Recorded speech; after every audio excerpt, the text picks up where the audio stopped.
Hello and welcome to the Mindful Men podcast, a show helping men to open up about manhood. My name is Simon Rennie and my aim is to get men talking. From mental health to fatherhood and everything in between, Mindful Men creates a safe space for conversation. Now, before we get into this episode, I want to say a huge thank you for joining me. It means a world for you to join me and talk about men's issues. And if you love what you hear, please subscribe and share the episode with your mates. You can also join the conversation on Instagram and YouTube, and I'd love to connect with you there. But for now, sit back, relax, and let's get mindful. G'day guys, and welcome to another episode of the Mindful Men podcast. I'm your host, Simon Rennie, and today we're getting mindful about relationships, and in particular, we're going to be looking at patriarchy and how that impacts relationships as well. And I'm really excited. I've got Bev Ehrlich. Is that right, Bev? Yeah, Ehrlich. You're from South Africa, but you're living in Israel at the moment. That's right. I was born in South Africa, but I've lived in Israel for longer than I ever lived there. Wonderful. I'm from the beautiful city of Cape Town. Awesome. Nice. And you're a mum, you're a grandmother as well, and you've studied in psychology and education, and you're a relationships coach as well. 100%. It's quite a CV you've got there. So I like to start off by, letting my guests introduce themselves and tell us a bit about their story and some of the key life events, like, growing up and have you traveled? What's some of the key points of your life that you'd like to share? So as I said, I was born in South Africa. I was born in a small town, actually, out of Cape Town. Grew up in Cape Town, and at a very young age, I knew I wanted to come live in Israel. And I met my husband, my future husband, and he had the same dream. So that was great. And after we were married a year, we came to live here, and we have 4 children and lots of grandchildren, all living here close by us, which is lovely. What drew you towards Israel? I think as a Jew, that was just always, it was sort of, I guess we kind of were fed that at home, we were brought here, both my husband and I were brought here on family trips with our families when we were younger. There was always this love in the home, and we were concerned about Israel, what's going on in Israel. The truth is, though, I'm speaking to someone from Australia, that my parents weren't very encouraging of the move. They wanted me to go to Australia. And in fact, my father did a whole lot of medical exams to get into Australia. And I have quite a lot of family in various parts of Australia, which was considered, a comfortable move from South Africa. Similar. Israel was not considered a comfortable move. But I was brought up with Hebrew. I went to university, learned more Hebrew. My husband did well at Hebrew. So it was kind of a very natural move for us as a young couple.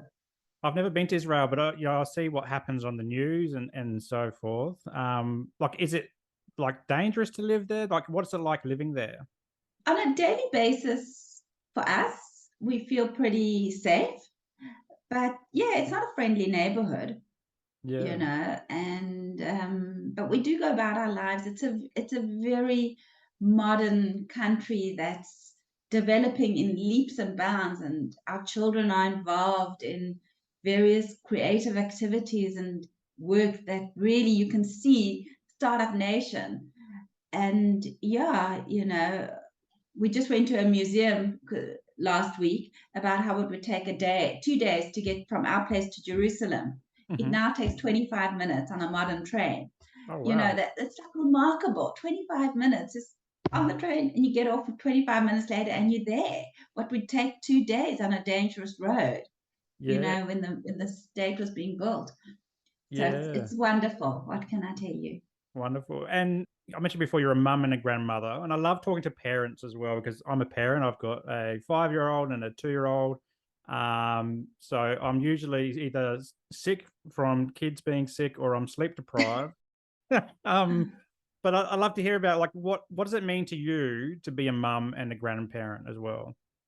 So I'll start with the downside first, and that is as a mom to older children and grandchildren, I'm still sleep deprived sometimes. Uh, We want to be very helpful to them, available to them. I really feel that as the privilege of being a grandmother and a relatively young grandmother or energetic grandmother, I can really spend time, and there are lots of them.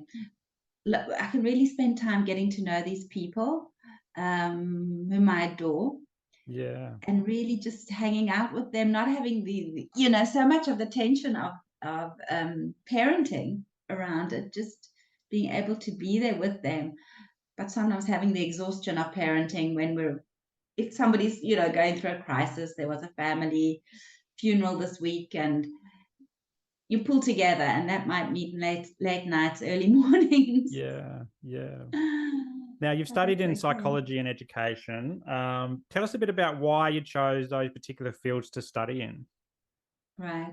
I think probably everybody that you'll ask will tell you, I've kind of always been a psychologist, right? Yep. As a friend, I was the psychologist. I was brought up in a house. My father was a physician, and in a generation gone by where it was home visits and very caring, he would have people come to our home. He had his own clinic, but on the weekends, people would come to our home, and I knew that behind the door he was either sitting with someone or doing healing work, whatever he was doing. Yeah. So I think that was very much a part of what I nursed as growing up. My mother worked for various charities, and very traditional home. He was a physician, she was a stay-at-home mom. And even though I know we're going to talk about patriarchy and what that is, I still very much, it was a comfortable home for me to grow up in many ways. And so, like a Understanding lot of as people well. that studies things like psychology and social work or counseling have had their own journey with mental health and so forth. Did you Right. find that, or did you find it more of just a natural fit just because of your curiosity? It was both, and I'm also married to a physician, and a really wonderful gentleman who's had his own challenges with depression. Hmm. And I think when we were hit with that as a couple, as a family, we began our own journey on, well, what is this? How do we heal? And then I realized, wow, there's so many couples who struggle, and that is a big thing for them, especially male depression. So Mm. I think that's what drew me to that. Yeah. Did that really impact you, like within your household, like your partner going through depression? Did it influence how you interacted or felt about each other? Yeah, I was kind of like Mad Woman. Like if you could imagine this hair standing up, that's what it was like. I Yeah. know I seem kind of normal now, right? you you What's you can't see normal? me flipping my, more or less, right? You can't see me flipping my lid, but it took me a long time to find the tools we needed and get the proper help that we needed. I'm not just talking about the medical aspect. I'm talking about that emotional support wasn't readily available, what we needed.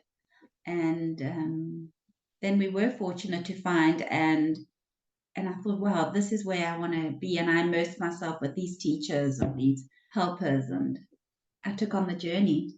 Yeah. And is And that that's what what I got do you into now. the relationships side of things? Very much so, yeah. Seeing the challenge, seeing how my behavior was not helping my husband. I wasn't being able to, where I wasn't being able to be supportive. What was going on with me? Why was that happening? Yeah. Understanding, my own background and what I brought into my marriage. Yeah, it's a really valid point that you raised, because when one of us in a relationship, and that's probably me and my relationship, is the mental health.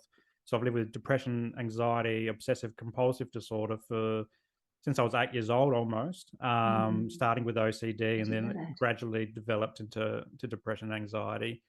And my wife's like my rock, but it's important to reflect that when one of us is going through mental health challenges or even just challenges in general, it does impact the other person in the relationship as well. And it sounds like it did have a bit of a profound impact on your household.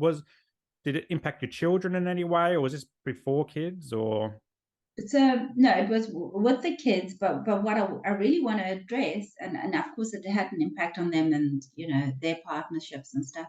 Yeah. But what I really want to address what you're saying is how that flow between you and your wife, me and my husband, that we came from a place of seeing relationships as me and you. Mm-hmm. And the whole shift was to us. We're a team and we're Yeah. in this together. And it's not about you better get your act together. It's, oh my gosh, we need to do something together. And that whole shift was like magic. Like Yeah. we're in this together. Just recently, my father-in-law lives with us, and Mm-hmm. that's just over the last year. And someone said to me, "But it's not your father." And that whole shift from it, it's not about me and him, it's about us. I'm like, of course he lives with us. You know, I live with my husband and he needed a place and we were able to take him in, and it's we. We're gonna manage this together. It's not, this is your dad, you deal with it. You know, beside him being a delightful man that's Yeah. blessed our lives, which does make a difference and it makes it a lot easier. But it's that shift from the you and me to the us to the team. If you think about it, Simon, like your biosphere, Mm-hmm. we're not above and we're not below. We are dependent on our relationships like we are on our home or the place that we live. So if I'm going to scream and yell here, my partner's going to punish and retaliate here. It's like you can picture your living room. We can throw all the garbage we like in the living room, and we're just going to have that common space become more and more polluted, and we're going to breathe that bad air in. Do we want that? So it's not about, I'm going to win this argument, you're going to lose. No, if I'm going to win, I'm going to pay for it in some way. My Mm. partner's going to make damn sure that I pay for it. So we want to keep the environment clean, and we want to do that together, which means really, what is it you need right now? And how can I give it to you? And this is what I need. And then learning to cherish what healthy giving and getting bring to a relationship. I love that teamwork notion. While you were talking, I was thinking about also the client therapist relationship as well. And I've been into a lot of psychologists. I've been to psychiatrists. I've been to counselors, to mental health social workers, and the ones that I've valued the most were the ones where it was more of a team effort and coming up with ideas together and solutions together, as opposed to, well, you need to do this, this, and this to rectify that situation. So, and it's the same within a relationship, husband, wife, or same-sex relationship, whatever it is, or even dad and son, or mother and daughter, or whatever. It's when you work as a team, things become a bit more Right. cohesive and coherent, and you can move quicker through these difficult times as opposed to trying to figure it out yourself. So You've put a lot of pearls in there.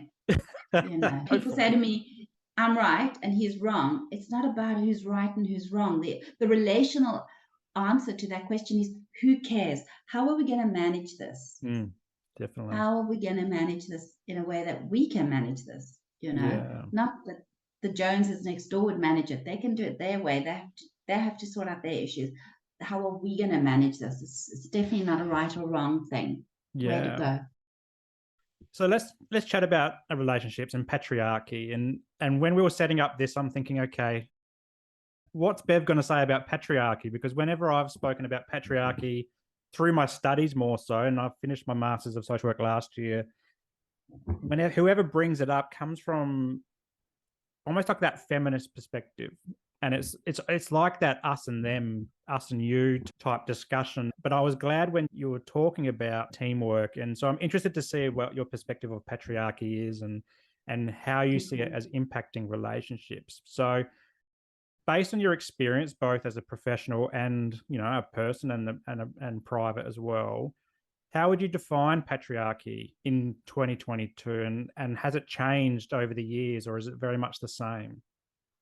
So those are all great questions. I'm going to jump in where you started about the feminist movement. You know, the feminist movement brought this great, whatever you can do, I can do. Women could cross a line.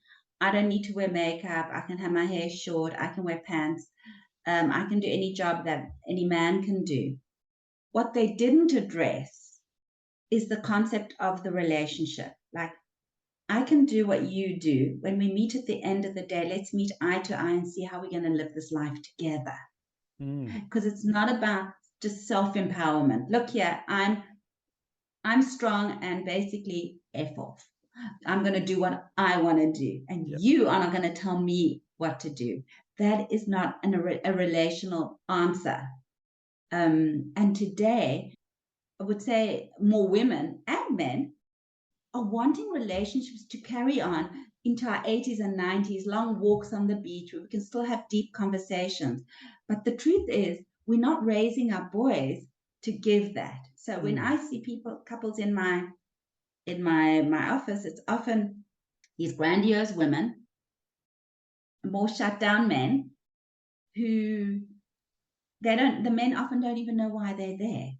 So they just know that their wives are unhappy, let's say, right? And I'm talking about a sort of a heterosexual normative kind of couple. So when I think of patriarchy, this is what I've learned from Carol Gilligan and Terry Real. If you think of the great divide, when a baby's born, we divide them into male, female attributes. So male attributes will be strong, independent, leadership. Female attributes will be soft, emotional, vulnerable. And while we want our children to have all of those, in reality, we actually value the male qualities and male attributes. And that creates this. And women, we collude with that. We encourage it in many ways, especially the feminist movement, encouraging independence, and vulnerability is seen as weakness, not weakness, but vulnerability, emotional softness is seen as being below. So what we have here is that boys understand the code very young. They leave for kindergarten and they know boys don't cry. Boys are very often defined by their non-feminist attributes. So women can be defined as tomboys. Oh, that could be quite cute. But men will be defined as sissies if they have a strong softness to them. Sissies, fags. A lot of those negative labels are put on, and men are defined by not being women, if you like. Rather than whereas women are defined by women and men are defined as not being women. And this divide, I put it like this one up, one down, doesn't create intimacy and connectedness. We need to see each other eye to eye. Yeah, I do a job, you do a job. At the end of the day, how are we going to manage this family together? Yeah. Any sort of thoughts, questions on that? Yeah, no, it's got me thinking about the whole boys don't cry, boys can't show emotion thing. And I've often tell this on the podcast is growing up in where I grew up, it was a masculine environment. I had 4 boys in the household plus dad. And, we played football. We're very much alpha males, if you like. And I remember growing up and on the footy field and in the home, it was all around boys don't cry and boys can't show emotion. And what planted a seed in my mind, and this is growing up in the 90s, was a friend of mine at primary school was crying in the schoolyard. And I went up to him and said, mate, you've got to stop crying because boys don't cry. So even at a young age, and I was probably 8, 9 or 10 or so, I've been socially conditioned to believe that boys can't cry. And then he said to me, Simon, I can cry if I want to. And I was like, whoa, this is just far out there. What are you talking about? It's like I was talking like a different language. But it planted a seed in my mind, in the back of my mind, that I've held on to for a very long time. And this is what I'm doing now through Mindful Men is that boys can cry and boys can show emotion. And it doesn't mean you're weak. It doesn't mean you're a sissy. It doesn't mean you're feminine or anything like that. Maybe it's tuning into the softer side of you, but it doesn't make you any less of a man or male or anything. We want to encourage them to become. We want to encourage our children to become full humans. Yeah, that's right. And if we're going to get to that 80 or 90-year-old walking on the beach, we have to see eye to eye, and particularly in 2022, where social constructions of the household are very different to, say, the 60s, 70s, even earlier and even later, where men would go to work and be the breadwinners and the wives would stay home and the kids would follow suit with whatever dad did. If he was a laborer, they might become a laborer or a tradie or a doctor, or they follow the same suit. So now it's more of the world is the oyster, And for particularly people like I call them new age dads. And I've read some great articles around new age parenting, and it's where you're embracing the masculinity and the femininity in your life as a dad, so that when you're raising your children, particularly our sons, that they grow up feeling empowered to just follow whatever path they want to follow. And I guess this all comes down to social constructs. And you mentioned when a baby is born, we put them female, male. I remember when we were having our kids, and we didn't want them to wear blue, and we didn't want them to wear pink, but that's all that was in the shops, in the clothing, So we had a real difficulty trying to find white, grey, beige kind of clothing that didn't have princesses or unicorns or superheroes on it, because we wanted our kids just to grow into whatever being they wanted to be. But I guess this is what we, I guess, get to with social constructions about what it is to be a person. What it is to be a male or a female. That's right. You brought up a beautiful point about your great-grandmother, I would imagine. If someone came up to her and said, a friend said to her, he's just not passionate. He just doesn't have passion. She'd say, he doesn't beat you. He brings home a good wage. Be happy with that. Yeah. And they have that companionship. But today, women want more. They want the in-depth conversation and the intimacy. And we don't want to bring them down to meet their men. We want to bring the men up to meet them, because the men are also longing for that. Yeah. And I think when we think about dads, particularly, like the idea of a stay-at-home dad, and it's challenging that social construction of patriarchy, that the dad has to go out and work and be the breadwinner. But there's a lot of dads, and myself included, who spent time being the stay-at-home dad and doing the domestic tasks and getting kids off to school and picking them up and so forth. And a lot of dads, when they're out and about in like at the shops or whatever, and someone says, "Oh, are you babysitting your kids today? Where's mum?" Well, like, actually, I'm the stay-at-home dad. Mum's at work. So even in 2022, where dads are trying to, I guess, be more present with the kids and take on more of the caregiving role, and letting mums go back to work, because we've got huge issues of mums being out of the workforce for years on end while the kids are particularly young, and not being able to climb that ladder if they want to climb that corporate ladder, or do further study, or start a business, or whatever they want to do, because they're resigned to playing that socially constructed role of the caregiver. And and we've got, I'm not sure what it's like over there, but we've got superannuation. So superannuation is where money gets put aside throughout your working life, and then when you retire, you can draw down that as a pension. And a lot of mums don't have big buckets of money in their superannuation because of they're doing this unpaid caregiver's role. But I think in 2022 and beyond, which we're trying to, there's a lot of dads out there that are trying to challenge that and switch roles up and have a more equal household. And we mentioned feminism at the top of the show, and I don't think feminism is all that bad. Like, I think there's a lot of guys that are tuning into some of the feminist concepts around equality and stuff like that. I guess when it comes to a relationship, as you said, it's an us thing, a team thing. It's not so much feminists versus patriarchal society, and it seems like they clash all the time, but in reality, we can take a lot from both. So patriarchy, do you see it being a purely male issue, or you mentioned before that it can go on either side of the coin as well? I think we do things that we're not even aware of. They just seem such natural constructs. I'll give you a simple example. My husband was saying to me, when I wash dishes, I put the knife standing up or whatever. Something I'd never even noticed. When he washes the knives, he always puts the blade down. Can I also do that? I'm like, oh yeah. It's an inane example, right? And the very next day I was washing knives and I did it my way. And he commented about it in some kind of like sarcastic way, right? And I said to him, hang on, I need you to say that again more kindly. And I need you maybe to remind me, because it means I'm happy to do it, but because it's such a nothing thing for me, I might forget. But because it means something to you, I'd like you to remind me. And just having said that to him, you need a part in this. You need a part in getting what you want. He didn't have to say it again. I remembered. Now I remembered to put the knives. We've been married over 30 years. Suddenly worried how I wash knives, you're bringing that up.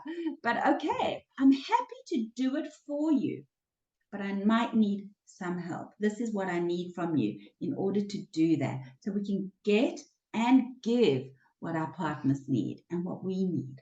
Yeah. And that's more cherishing behavior. Yeah. That knife conversation is one that happens in our household as well.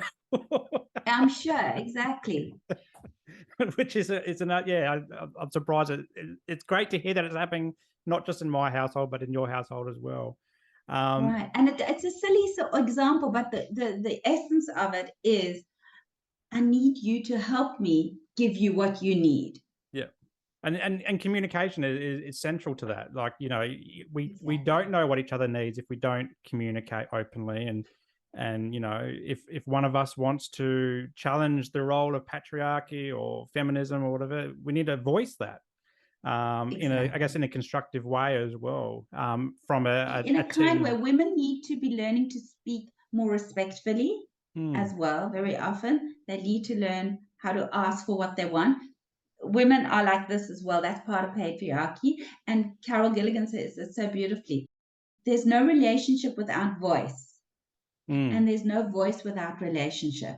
Yeah, I like that. That's really nice. So what about with our kids though? So like, we talked a bit about they're born into these identities. And you mentioned there's certain attributes that are favored over others, so potentially the masculine attributes. How can we as parents, I guess in 2022, start to challenge this? Where can we help our kids grow up and to be the people that they want to be, as opposed to what society has already laid out for them? Like, what can we do from practical parenting tips? I think each family would have to ask the question themselves. I happen to come from a very traditional looking family, even this family that I'm in now. The women do work. My girls are from a different generation. I would say that their parenting is very much shared as much as possible, depending on the demands of each one's work. I think really it's very individual. I have one of my sons, where his children will say, oh, I'm going to choose a straw from the cupboard now, but I'm not going to choose a girl's color, or I'm going to choose a boy's color for me, and I'm going to give my sister the girl's color. And I might say, oh, colors aren't for boys and girls. Colors are beautiful. Like it's almost like what you were saying about, you don't want to dress your children in white, in pink and blue. Why not? Well, See, yeah.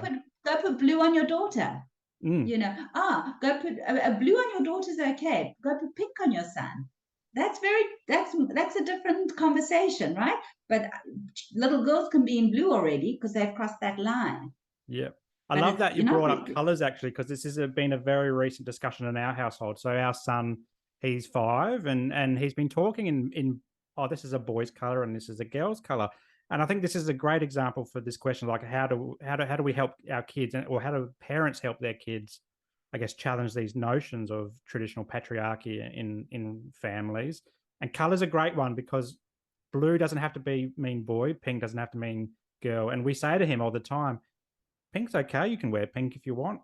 You can go to dance class if you want. You can go to choir if you want. You don't have to be the football player. You don't have to be the musician. You can do whatever you want. And I think, and we're exploring that at the moment with him, because we've had him in things like swimming, and we've tried soccer and all these things.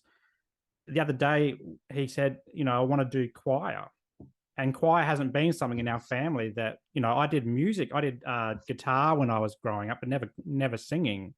So we're like, if you want to sing, that's cool as well. And I had another great podcast episode with another guest, and he was saying that when his son was growing up, on the weekends he'd play footy, but on the weekdays he'd go to dance classes, or and do theater and stuff like that, which is, these are the things that we can do, I think, to challenge these traditional notions of patriarchy and say, well, you can do anything that you want, and you don't have to see the world in boys and girls. You can see it in all sorts of ranges of color, and so forth. I think that's a great tip in itself, and I'm glad you brought up color, because a very recent discussion that we've had in this household, Right, even down to eating off of pink plates and blue plates that we've got for the kids, like the plastic plates, you right, know? right.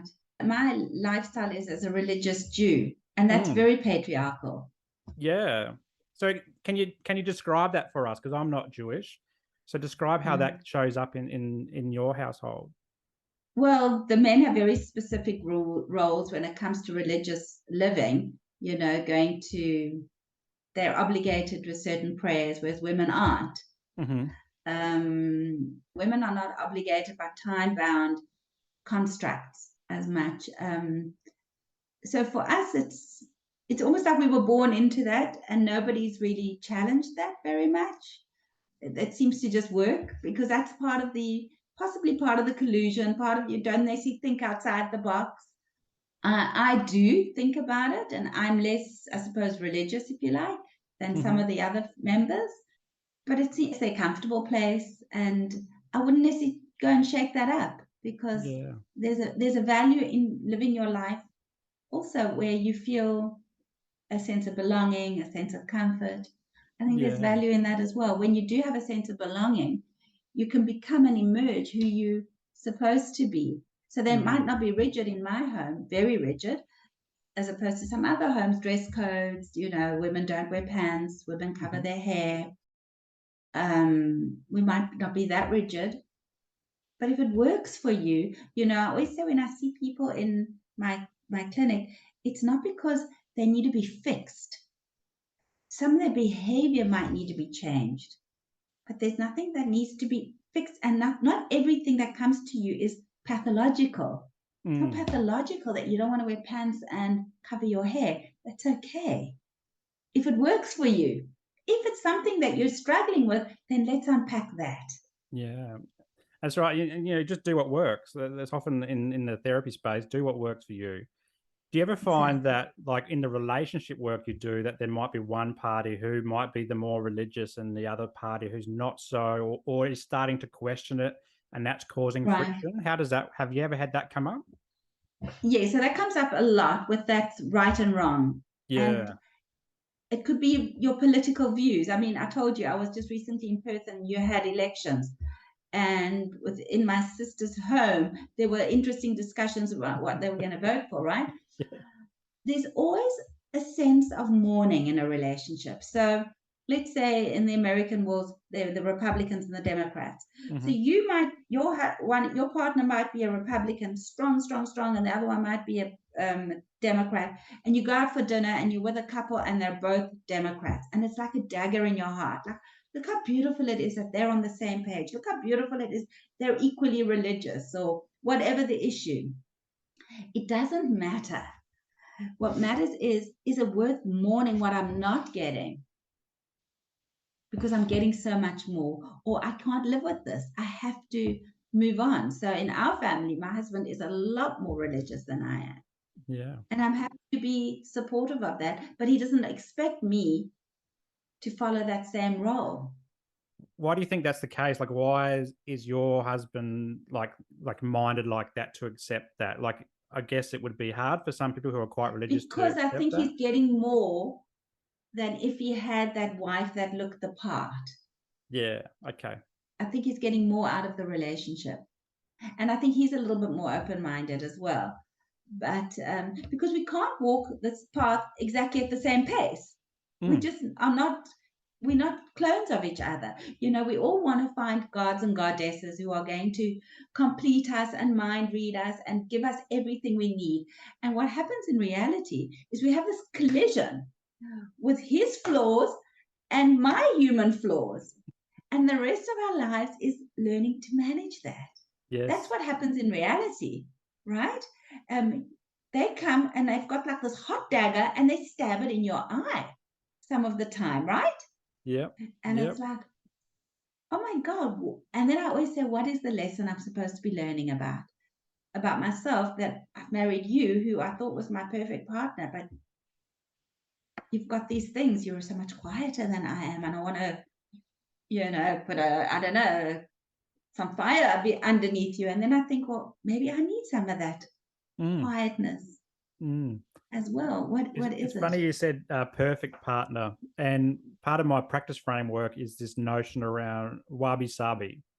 It's the beauty and imperfection. It comes from Japanese design, but Right, it's kind of like the concept when you break a vase and and then you glue it back together, and you can see all the cracks, and it goes from being broken but back together, and it looks beauty again because of all the cracks and the way that it's gone back together. And it's the same with a relationship. Like, relationships aren't perfect, as you're saying, and there is beauty in those imperfect parts that help us grow in different ways as well, whether it's more masculine, more feminine. It's the clash in between, and the lessons that you learn. And often you don't learn those lessons until after the fact as well. So we can go through a lot of turmoil in relationships, a lot of pain and hurt. But then right. when the water's calm, we can reflect and go, oh, okay, well, that's why you were putting the knives upside down in the dishwasher or things like that, or that's why you're more quiet, and that's why you did this or you did that. And it all comes back to that teamwork again. Absolutely. And to the fact that every relationship has a stage of harmony, Mm, rupture, and repair. You can have that within a conversation 100 times, and you can have that over a period of time. It's not Facebook perfect. It's yeah. always a state of harmony or rupture and repair. And many of us don't know how to do the repair. Mm, And the repair is where the magic is. That is where you can have that coming together. And you said about the cracks. The Talmud says that in order to shine a diamond, you need another diamond.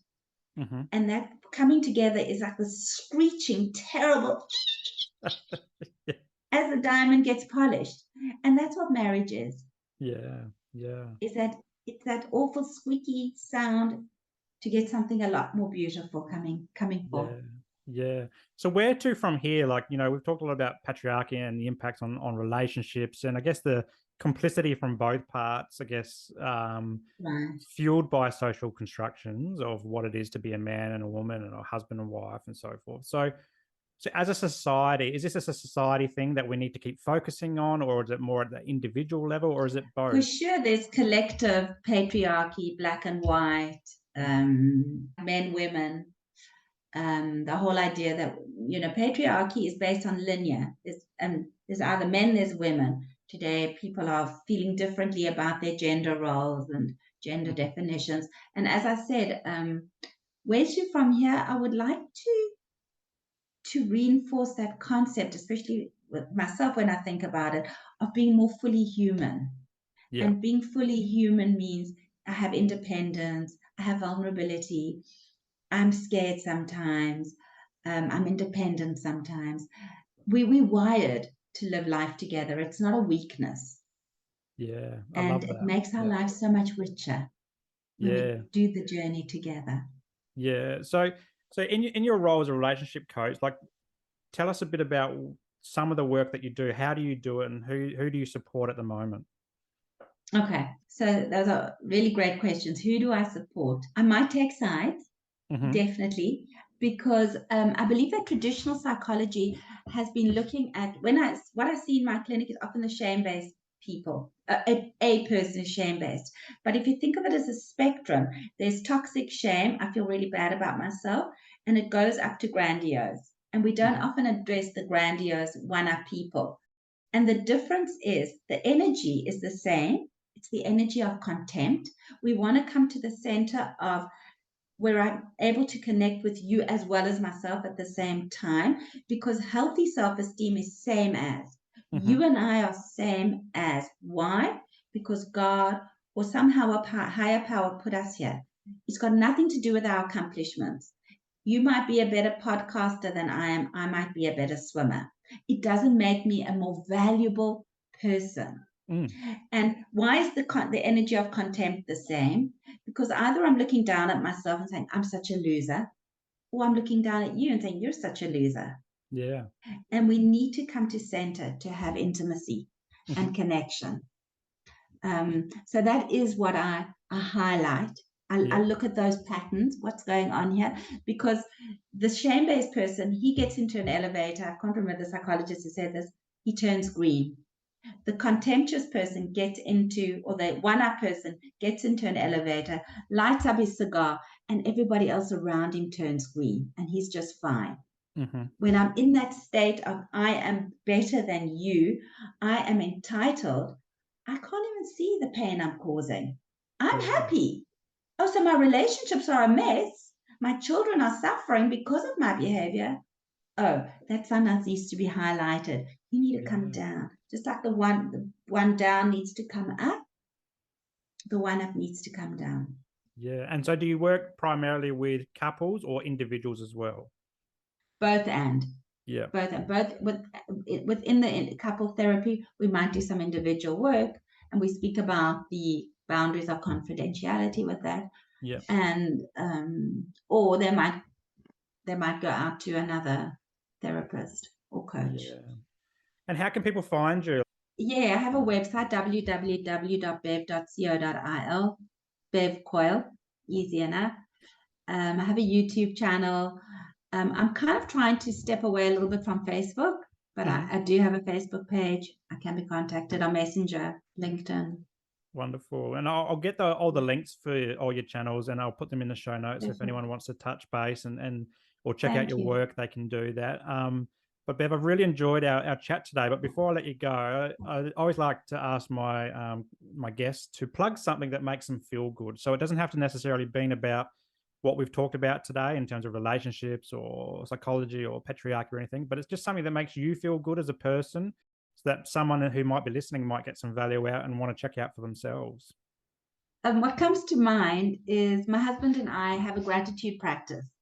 And at the end of the day, we check in with each other. We ask each other 3 things we're grateful for. And that's really changed also to sometimes, always putting in something I'm grateful that he's done that day for me, or, he just came home safely from work or whatever that is. Yeah. To actually acknowledge something that he's done for me that day. And I noticed that's just kind of expanded our views to see so much more gratitude in our days.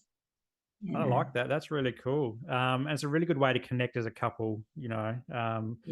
Particularly a lot of parents and couples go on autopilot when they have kids, but taking that time to reflect on each other's day is, I think, a wonderful way to connect in Right. and come equal, as you say, see each other from each other's eyes as well. But I love that. Thanks so much for sharing that. That's a great tip. Pleasure. So thanks again, Bev, for coming on. I really enjoyed our chat. Patriarchy can be a very difficult discussion to have, and it's important to have these discussions on the show because guys, particularly when we're growing and becoming mindful of who we are, it's good to see the world through different lenses as well. And patriarchy is one of those things that a lot of guys go, "Well, I'm not entertaining this conversation," but it's important that we have these discussions. So thanks so much for coming on and sharing your wisdom. Pleasure. Thank you for having me. It was lovely meeting you.